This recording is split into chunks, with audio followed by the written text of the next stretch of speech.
오늘 설명드릴 내용은 윗꼬리에 대해서 좀 설명드리도록 하겠습니다.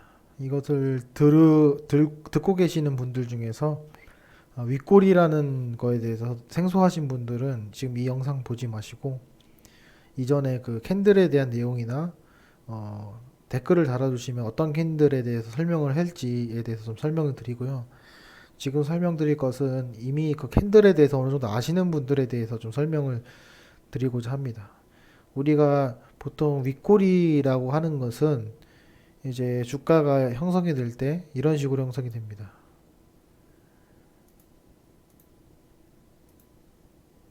주가가 진행이 되다가 올라갔다가 어느 정도 이제 마감을 하는 건데, 이제 이게 양봉 윗꼬리 같은 경우에는 이런 식으로 형성이 됩니다. 그래서 실질적으로 캔들에서는 이렇게 나타나게 됩니다. 음봉 같은 경우에는 이런 식으로 나타나게 됩니다. 이게 떨어졌다가 아래로 떨어졌다가 올랐다가 다시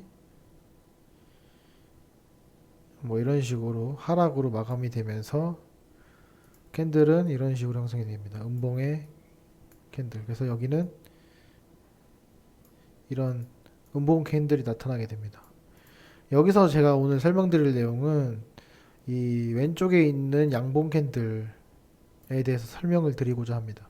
보통 책을 보시거나 좀 공부를 해보신 분들은 이 윗꼬리에 대해서 상당히 두려워하고 있습니다. 근데 저는 생각이 좀 다릅니다. 왜냐면 보통 뭐 피레침이다, 뭐 두들겨 맞았다, 정수리 맞았다 하면서 윗꼬리들에 대해서 좀 설명을 되게 안 좋게 하는데, 그거는 사실 그 윗꼬리에 대한 정확한 이해가 좀 부족하다고 저는 보고 있습니다. 왜냐면은 첫 번째로 윗꼬리는 그 손바뀜의 증명입니다. 왜냐면은 자, 이거 윗꼬리를 확인하는 것 중에 가장 큰 좋은 점은 그 주봉상 윗꼬리를 파악하는 것이 가장 좋은데요. 이 주봉이라 하면은 아까처럼 이렇게 선을 그었을 때, 자, 이런 식으로 형성이 됐을 때 이게 이 시가가 이제 월요일이 되고요. 이 종가가 금요일이 됩니다.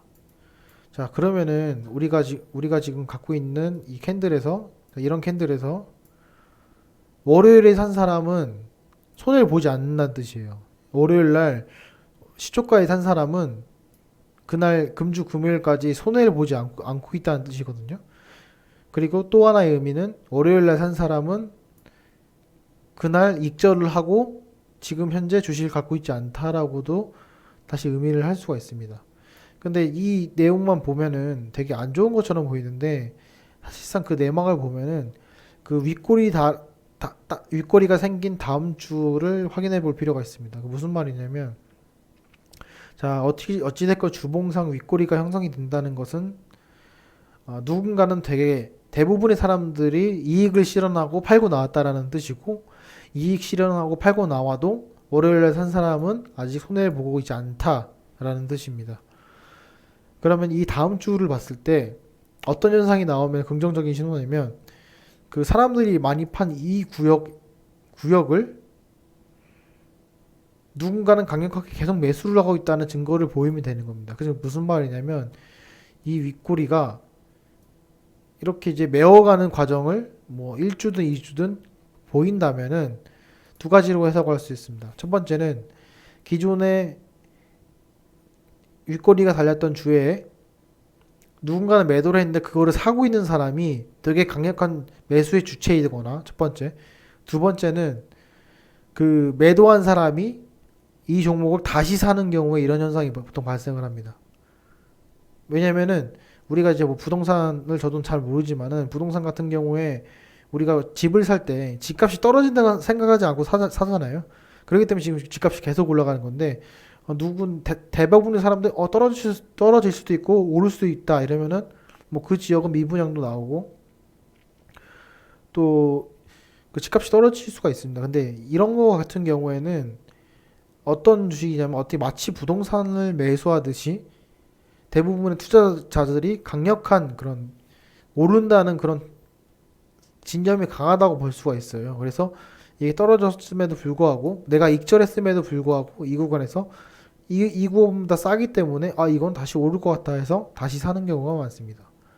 그래서 제가 오늘 결론부터 말씀드리면은 이 양봉을 가진 윗꼬리를 형성을 했을 때 가장 포인트는 그 다음 주에 주봉이 이 꼬리를 메우고 있다라고 하면은 강력한 매수 신호가 저는 판단이 됩니다. 그거를 제가 좀 그 차트를 보면서 설명을 드리겠습니다. 이거는 뭐 제일 보유하고 있는 종목 중에 STF 반도체인데 이걸 좀 주봉상으로 보시는 게 가장 좋습니다. 자, 이날 같은 경우에는 이 보시면은 상당한 이제 윗꼬리가 이제 발생을 했는데요. 거래량도 많이 실렸고요. 근데 이런 거 같은 경우에 우리가 아 이거는 피레침이다 하고 어떻게 생각할 수 있냐면은 이렇게 아래로 떨어지겠다라고 생각할 수 있습니다. 왜냐면 지금 이 전고점에 매물대 많다고도 생각을 할 수 있기 때문에 하지만 이 다음날 보게 되면은 이 꼬리를 메우기 시작합니다. 자, 이거 무슨 말이냐면은 보통 이 윗꼬리를 메운다는 거는 아, 또 그 다음 이익을 받기 때문에 매도 신호다 생각하시면 돼. 이때가 저점이라고 판단하시면 됩니다. 왜냐면 이 상태에서 윗꼬리를 메우는 순간 이 윗꼬리 상당 부분은 강력한 지지선이 됩니다. 보시면은 당분간은 이렇게 강력한 지지선이 되면서 이제 올라오는 것을 볼 수가 있습니다. 자, 이거를 최근에 SAP 반도체를 보고 빗대서 말씀드리겠습니다. 자, 이 3주 전입니다. 1월 28일 주에 자, 이렇게 주봉상으로 엄청난 윗꼬리가 형성이 됐습니다. 형성이 됐는데 과연 이 윗꼬리를 메울 것인가 말 것인가. 대부분 사람들은 이게 윗꼬리가 메우지 않고 아래로 이렇게 내려오는 것을 볼 수가 있는데 이게 형성이 되지 않고 월요일 시초가에 상승하는 모습을 보인다면 즉 이 윗꼬리 상당 부분부터 시작한다면은 이거는 강력한 매수 신호다라고 볼 수 있고요. 그 다음 주 보면은 이 윗꼬리 절반을 회복을 했고 그 다음 주는 윗꼬리가 달렸지만 윗꼬리의 거의 대부분을 담당을 했습니다. 그리고 이번 주 그 윗꼬리의 상당 부분을 머금은 그 전주를 비교해 봤을 때 하락을 하지 않으면서 다시 한번 윗꼬리를 메우려고 시도를 할 것입니다. 즉 제가 생각하는 이번 주의 위치는 적어도 그 윗꼬리를 메우는 봉의 위치가 한 최소한 이 정도는 올라가지 않을까 저는 그렇게 생각을 하고 있습니다. 그래서 제가 가장 큰 포인트, 내 누누이 말씀드린 포인트는 이번 주 내에 윗꼬리가 메우는지를 확인해라. 즉 6,400원이나 6,500원까지 메우는 것을 확인을 해야 된다. 그렇다면은 그때는 엄청난 지지선이 될 것이다 라는 게 제 주의입니다. 이런 거 말고 삼성전자를 뭐 예를 들면은 삼성전자도 윗꼬리를 메우는 경우가 보통 있는데 자 이런 경우입니다. 최근을 보시게 되면은 자 여기 보시면은 윗꼬리를 달았지만 그 다음에 윗꼬리 메우는 현상을 보입니다. 이때 저점에서 사는 게 가장 매수 신호입니다. 이거는 이제 날아가게 되는 거죠. 이미 이제 이거는 자, 이 시점은 또 다른 게 갭을 띄워서 이제 윗꼬리가 생성됐기 때문에 이런 것 같은 경우에는 뭐 보수적으로 판단할 수 있는데 이것도 역시 갭을 메우면서 그 다음에 강력한 지지선이 됩니다. 이게 그냥 단순한 이야기가 아니라 어떤 종목에서도 이런 모습을 나타냅니다. 자, 하이닉스 같은 경우에도 갭을 메우는 것이 아니라 윗꼬리를 메우는 것을 잘 보시면요.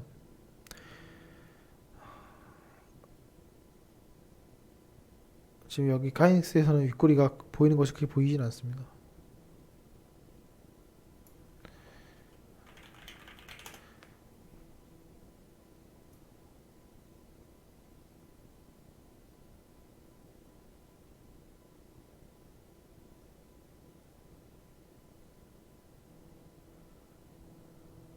여기서도 크게 보이지 않습니다. 삼성전기도 안 보이고요. 예를 들면은 오이솔루션 같은 경우도 보시면 이것도 윗꼬리가 크게 메우죠. 보통 이 대세 상승 같은 경우에 윗꼬리가 메우는 거는 그게 드문 일인데 저 윗꼬리가 긴 거를 메우는 경우를 여기 없고요.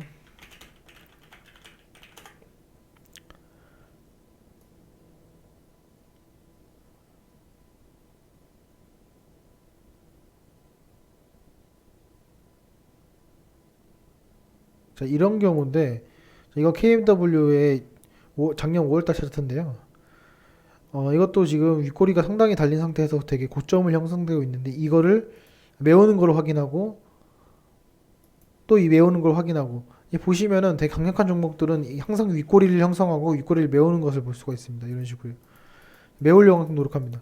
그렇기 때문에 제가 생각하는 방법도 지금 최근 제가 보유하고 있는 SFA 반도체 같은 경우에도 이 갭을 메우는 것보다도 이 꼬리를 메우는 것이 강력하기 때문에 제 생각에는 이 꼬리를 메울 거라고 생각이 듭니다.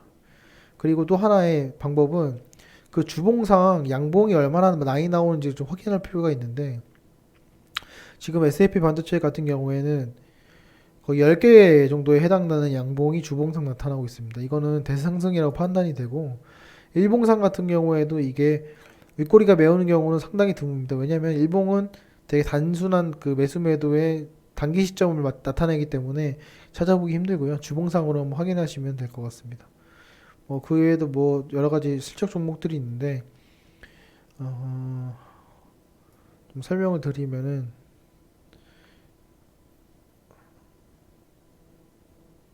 여기서는 뭐 크게 나타나지 않는 이런 경우입니다. 자, 이거 윗꼬리가 형성이 된 상태에서 지금 보면 신고가 위치죠. 여기를 메운다 라고 했을 때는 강력한 매수 신호고 여기가 매수 신호가 됩니다. 그렇기 때문에 이때 저점을 잡게 되면은 그 지점은 항상 다시 올라가게 됐습니다. 실질적으로 제가 이 구간에서 수익을 창출한 이력이 있습니다. 네, 오늘 다시 마지막으로 요약을 드리자면은 피레침을 형성하는 그런 구간이 있는데 이 피레침의 구간에서 피레침을 메우는 것을 보여준다면은 메우는 첫 번째 봉에서는 강력한 매수 신호다. 특히 이제 그 첫 번째 그 피레침이 나온 다음에 이 양봉이 나오는 주봉 구간에서 월요일은 항상 보통 이 전주의 종가보다는 높게 형성이 되기 때문에 그 높게 형성되는 걸 확인하고 거래량이 실린다는 걸 확인을 하면은 분할 매수를 들어가도 되게 강력한 매수 자리라고 생각이 됩니다. 제가 지금 말씀드리는 모든 내용들은 단타 투자들이나 뭐 전업 투자를 하시는 분들보다는 직장을 다니시면서 매수 매매를 좀 편하게 하실 수 있고 편하게 할 수 있는 방법은 주식을 싸게 사는 방법이고 그 싸게 사는 방법을 어떻게 하면 객관적으로 좀 확률을 높여나가고 싶지 않을까에 대한 고찰들을 계속 하고 있습니다. 그러니까 혹시나 궁금하신 사항이 더 있으시면은 설명을 댓글로 달아두시고 그리고 제가 캔들에 대한 내용을 잘 설명을 안 드렸는데 캔들 아시고 싶으시면은 댓글 달아주시면 제가 다른 내용을 제가 담아가지고 좀 초보자들로 하여금 공부할 수 있도록 제가 영상을 더 찍도록 하겠습니다. 네, 오늘은 그 캔들의 피레침에 대해서 좀 설명을 드렸는데요. 실질적으로는 피레침을 두려워서는 안 됩니다. 그거를 이용할 줄 알아야 됩니다. 네, 오늘은 여기까지 하겠습니다. 감사합니다.